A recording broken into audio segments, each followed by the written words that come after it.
आप सभी का डीएम मैथ सॉल्यूशन में स्वागत है। आज हम लेके आए हैं सोवियत संघ की व्यवस्थाएं। किस प्रकार से सोवियत संघ की व्यवस्थाएं थी और किस प्रकार से सोवियत संघ द्वितीय विश्व युद्ध में लड़ा था और उसकी आर्थिक व्यवस्थाएं तथा राजनीतिक व्यवस्थाएं किस प्रकार की थीं, इन सभी के बारे में हम चर्चा करेंगे। देखिए, सोवियत संघ की व्यवस्थाएं। रूस की क्रांति कब हुई थी?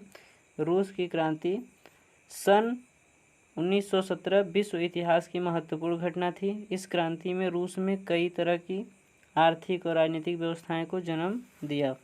यह क्रांति 1917 में भी बहुत बड़ा विश्व क्रांति हुआ था। 1914 से 1917 का इसे प्रथम विश्व क्रांति भी कहा जाता है या प्रथम विश्व युद्ध भी कहा जाता है। इसका मेन कारण क्या था? तृतीय विश्व युद्ध के बाद रूस ने पूर्वी यूरोप में कम्युनिस्ट सरकारों की स्थापना को अपना मुख्य लक्ष्य बनाया। जब द्वितीय विश्व युद्ध समाप्त हुआ तो कम्युनिस्ट सरकार कहाँ की है? पोलैंड की कम्युनिस्ट सरकार है। और कम्युनिस्ट सरकार ने रोमानिया, हंगरी, चेकोस्लोवाकिया, पूर्वी जर्मनी और अन्य अनेक देशों में कम्युनिस्ट सरकारें बनी। कम्युनिस्ट सरकार की स्थापना हुआ द्वितीय विश्व युद्ध के बाद। पूरे रूस में सोवियत संघ का पूरे रूस में कम्युनिस्ट सरकार की स्थापना हुई। सोवियत संघ की इस प्रकार की आर्थिक व्यवस्थाएं थी। आइए देखते हैं सोवियत संघ की आर्थिक व्यवस्था। सोवियत संघ की आर्थिक व्यवस्था के 3 प्रमुख लक्षण माने जाते हैं। पहला है समाजवादी अर्थव्यवस्था। अमेरिका, ब्रिटेन और फ्रांस आदि देशों की अर्थव्यवस्था को पूंजीवादी कहा गया। अमेरिका में या ब्रिटेन में या फ्रांस में और जो भी देश, बहुत सारे देश थे, उन सभी देशों में पूंजीवाद का व्यवस्था था। पूंजीवाद की व्यवस्था का मतलब होता है कि जितना भी पूंजी था यह पूरी जनता को जानकारी हुआ करता है और उस जनता उसके बारे में पूर्ण जानकारी प्राप्त करती है और उसके बारे में पूरा ज्ञान रखती है। लेकिन जब सोवियत संघ की व्यवस्था थी तो सोवियत संघ की व्यवस्था साम्यवादी व्यवस्था थी। इसलिए जब यह युद्ध हो रहा था, तब शीत युद्ध जब स्टार्ट हुआ था, तो अमेरिका अपना पूंजीवादी अर्थव्यवस्था और सोवियत संघ अपना साम्यवादी अर्थव्यवस्था को जन्म दिया था। परंतु रूसी क्रांति के नेता लेनिन, स्टालिन, ट्रास्की आदि समाज में आस्था रखते थे। इसलिए वे सामाजिक व्यवस्था का प्रतिबंध था, इसलिए वह समाज की व्यवस्था रखते थे और सामाजिक अर्थव्यवस्था बनाए रखना चाहते थे। दूसरा है नियोजित अर्थव्यवस्था। नियोजित अर्थव्यवस्था उद्योग का तेजी से विकास करने के लिए 1928 में रूस में पहली पंचवर्षीय योजना शुरू हुई। सबसे पहला पंचवर्षीय योजना सोवियत संघ में 1928 में स्टार्ट हुआ था। और 1928 में जब स्टार्ट हुआ तो नियोजित अर्थव्यवस्था में सरकार में यह तय करने की कि किन वस्तुओं का उत्पादन किया जाए, किस वस्तु का उत्पादन अधिक हो और कितना हो। बाद में और भी कई योजनाएं बनाई गई।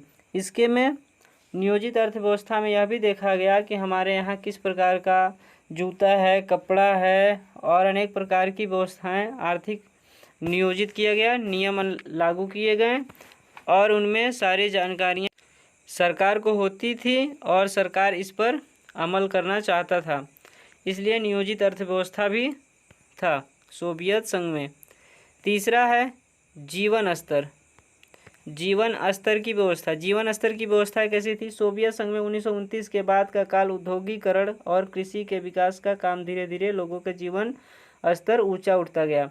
पहले सोवियत संघ या रूस में खेती की उतनी व्यवस्था नहीं थी, कृषि प्रधानता की व्यवस्था नहीं था और धीरे धीरे क्या हुआ कि कृषि प्रधानता होने लगा, खेती होने लगा और राज्य से उनके लिए आवास, शिक्षा, स्वास्थ्य, पेंशन आदि की व्यवस्थाएं की गई। सोवियत रूस उस समय पहला ऐसा देश था जहां नागरिकों को काम का अधिकार प्रदान किया गया। कहीं ऐसा कोई, अमेरिका हुआ, ब्रिटेन हुआ, फ्रांस हुआ, जर्मनी, चीन, भारत और भी बहुत सारे देश थे, लेकिन इन सभी किसी भी देश में काम का अधिकार, राइट टू वर्क, नहीं प्रदान किया गया था। लेकिन सोवियत संघ काम का अधिकार दिया। बुढ़ापे या बीमारी की स्थिति में उन्हें राज्य की ओर से राहत प्रदान की जाती थी। अब कोई भी यदि व्यक्ति बूढ़ा हो गया या उसका उम्र अधिक हो गया और कोई व्यक्ति यदि बीमार हो गया तो उसकी सारी देखभाल, सारा कार्यभार कौन संभालता था? सोवियत रूस संभालता था। काम के अधिकार की गारंटी जो दी गई थी उससे बेरोजगारी धीरे धीरे समाप्त हो गई थी और सभी लोग रोजगार प्राप्त कर लिए थे और बहुत तेज़ी से सोवियत संघ विकास कर रहा था। आइए देखते हैं सोवियत संघ की राजनीतिक व्यवस्था।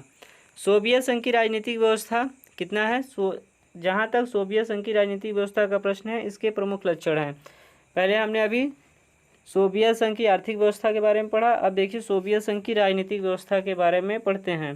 पहला है कम्युनिस्ट पार्टी की तानाशाही। कम्युनिस्ट पार्टी वह पार्टी थी जो कि नागरिकों को किसी भी प्रकार की सुविधाएं प्रदान नहीं की थी। सब अपने तानाशाही से अपने इच्छा अनुसार सरकार जो चाहती थी वही करती थी।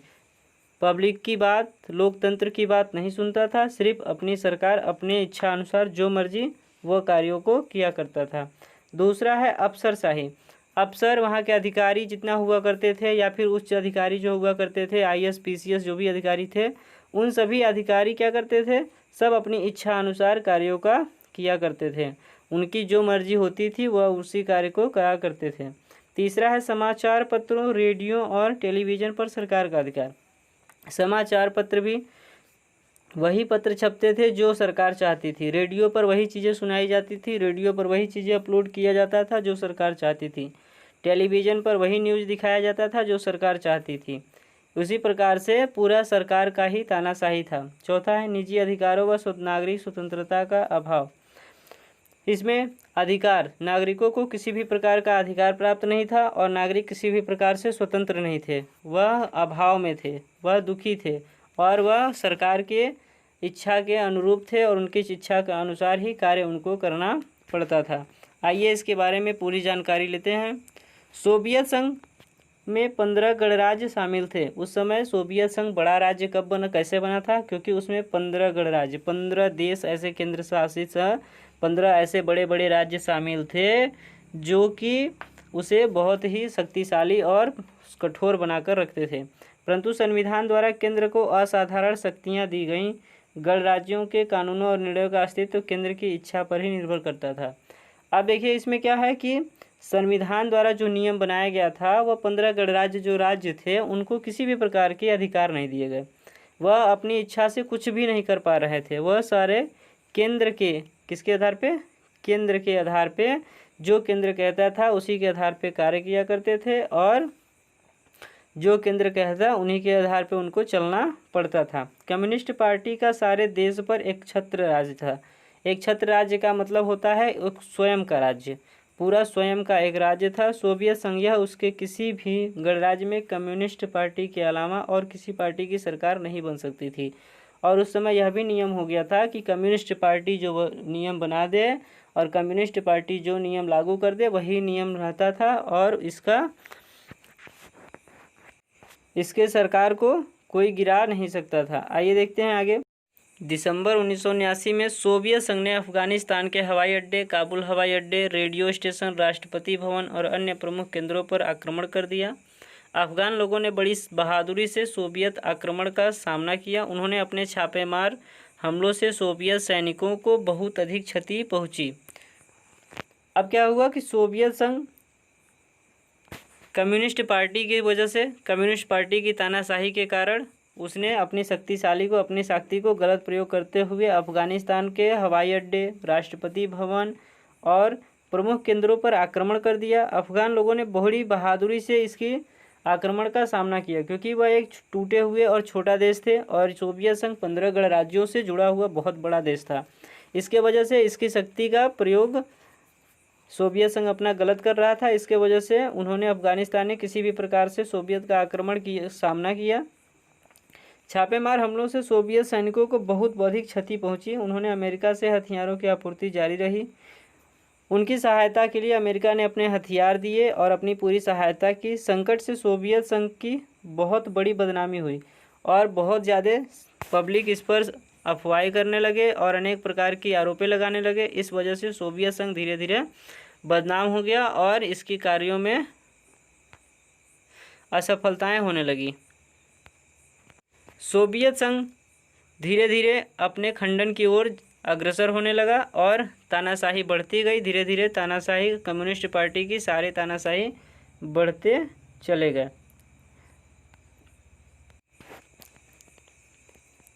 सुधारों के लिए गोर्बाचेव को बाध्य करने वाली परिस्थितियां। अब देखिए सुधार के लिए गोर्बाचेव आया। 1985 में माइकल गोर्बा, इनका नाम माइकल गोर्बा था, उन्होंने मिखाइल गोर्बाचेव के नाम से भी जाना जाता था इनको, कम्युनिस्ट पार्टी की महासचिव चुने गए। सबसे पहले इनको कम्युनिस्ट पार्टी की महासचिव चुन लिया गया। कब? 1988 में वह देश के राष्ट्रपति बनाए गए। साम्यवादी में अविश्वास नहीं था उनको। पर्वत सोवियत व्यवस्था में राजनीति और आर्थिक सुधार लाना चाहते थे। में राजनीतिक और आर्थिक सुधार लाना चाहते थे। गोर्बाचेव के सुधार। गोर्बाचेव क्या सोवियत संघ में सुधार चाहते थे? आइए जानते हैं। गोर्बाचेव भाषण से, साहित्य से और कलाओं पर लगे प्रतिबंधों के खिलाफ थे। वह इस प्रकार के भाषण और जो साहित्यिक व्यवस्थाएं थी, जो कलात्मक व्यवस्थाएं थी, उन व्यवस्थाओं के वो प्रतिबंध, वो रोक लगाना चाहते थे। वह क्या चाहते थे? वह ग्लासनोस्त पेरेस्त्रोइका हिंदू नीतियों द्वारा सोवियत व्यवस्था को सुधारना चाहते थे। ग्लासनोस्त का क्या मतलब होता है? ग्लासनोस्त का मतलब होता है खुलापन। वह पूरे जनता को एकदम खुलापन करना चाहते थे और सारी जनता पूर्ण तरीके से स्वतंत्र होना चाहती थी। अर्थात नागरिकों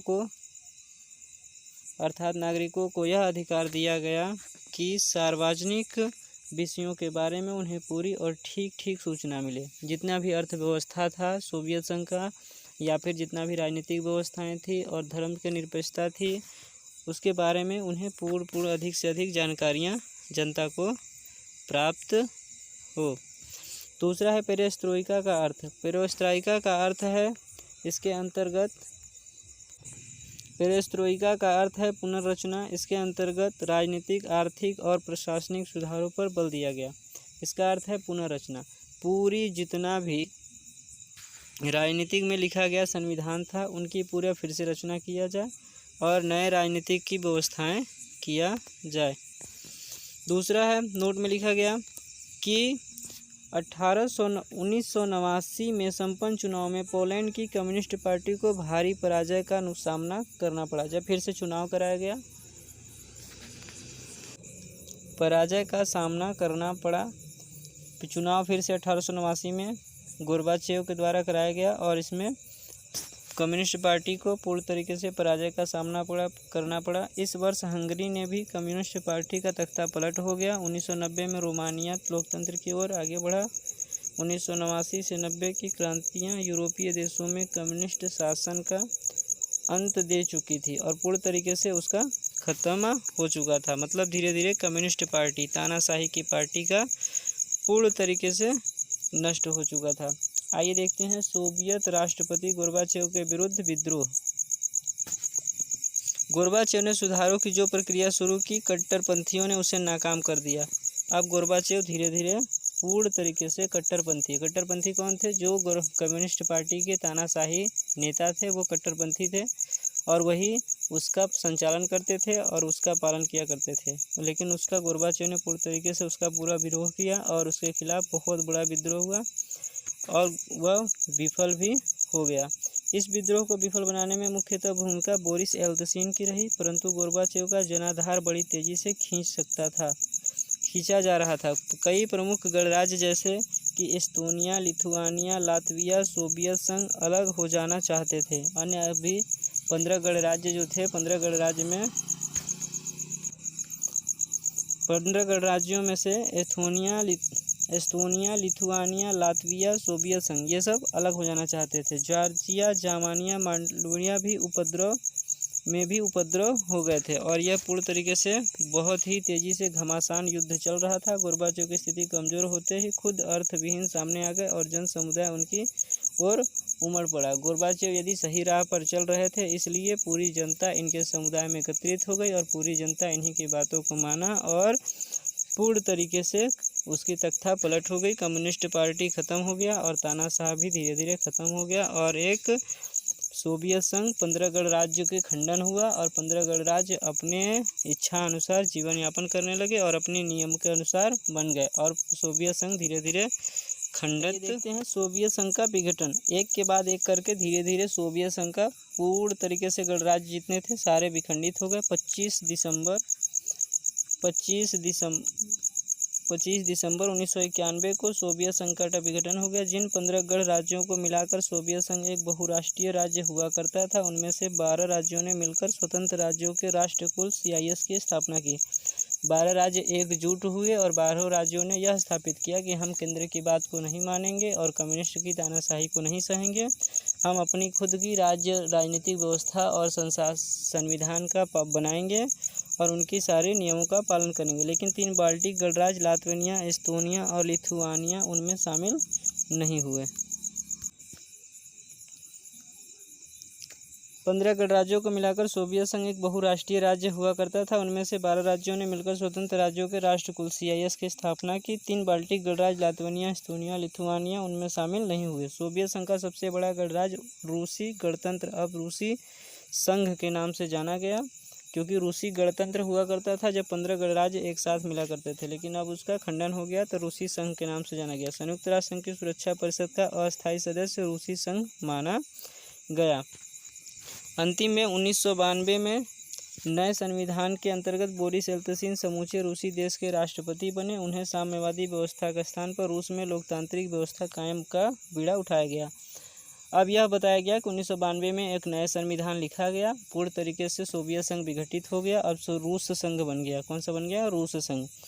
और लोकतांत्रिक व्यवस्था, नया लोकतांत्रिक व्यवस्था का मतलब होता है धीरे धीरे गोर्बाचेव अपने पद से हट गए, धीरे धीरे वह बीमार हो गए और उनकी मृत्यु हुई। बोरिस येल्त्सिन फिर उसके बाद राष्ट्रपति बने। उन्हें साम्यवादी व्यवस्था के स्थान पर रूस में लोकतांत्रिक का मतलब होता है जनता का तंत्र, जनता का शासन, और जनता का शासन बनाया गया। नए संविधान की व्यवस्था की गई। उन्हें काफ़ी कठिनाइयों का सामना करना पड़ा। क्यों? क्योंकि पीछे की व्यवस्थाएं किसी भी प्रकार से नहीं थी। नया व्यवस्था करने में, नए कार्यों को शुरू करने में बहुत ही कठिनाइयाँ उठाना पड़ता है। इस वजह से वो बहुत ही कठिनाइयों का सामना किए। 1993 में रूस में स्टेट इमरजेंसी आपातकाल की भी घोषणा करनी पड़ी। क्यों करनी पड़ी? क्योंकि किसी भी प्रकार की संविधान, नियम या व्यवस्थाएं नहीं थी, इसलिए आपातकाल की घोषणा करने के बाद नया संविधान बनाया गया और उस पर सभी ने हस्ताक्षर किया। बोरिस संतोष इनकी सख्त कार्रवाई का जनसाधारण ने स्वागत किया। जनता ने पूर्ण तरीके से इनकी स्वागत की और जनता ने कहा कि हम अब इसी प्रकार के नियम के कानून पे व्यवस्था के हिसाब से रहेंगे। 1996 में अर्तसिन दोबारा राष्ट्रपति चुने गए। इनके बाद व्लादिमीर पुतिन रूस के राष्ट्रपति बन गए। अंतिम में धीरे धीरे कार्यभार इसी प्रकार से चलता गया। रूस की विघटन की पूर्ण जानकारी हम आपको अगले वीडियो में बता देंगे। यदि वीडियो अच्छा लगे तो वीडियो को लाइक, सब्सक्राइब एंड शेयर करें। सब्सक्राइब करके बेल आइकन को दबाना ना भूलें, क्योंकि यदि हम इसके बाद जो भी वीडियो अपलोड करेंगे तो आपको तुरंत ही सूचना मिल जाएगा। वीडियो को पूरा देखने के लिए बहुत बहुत धन्यवाद।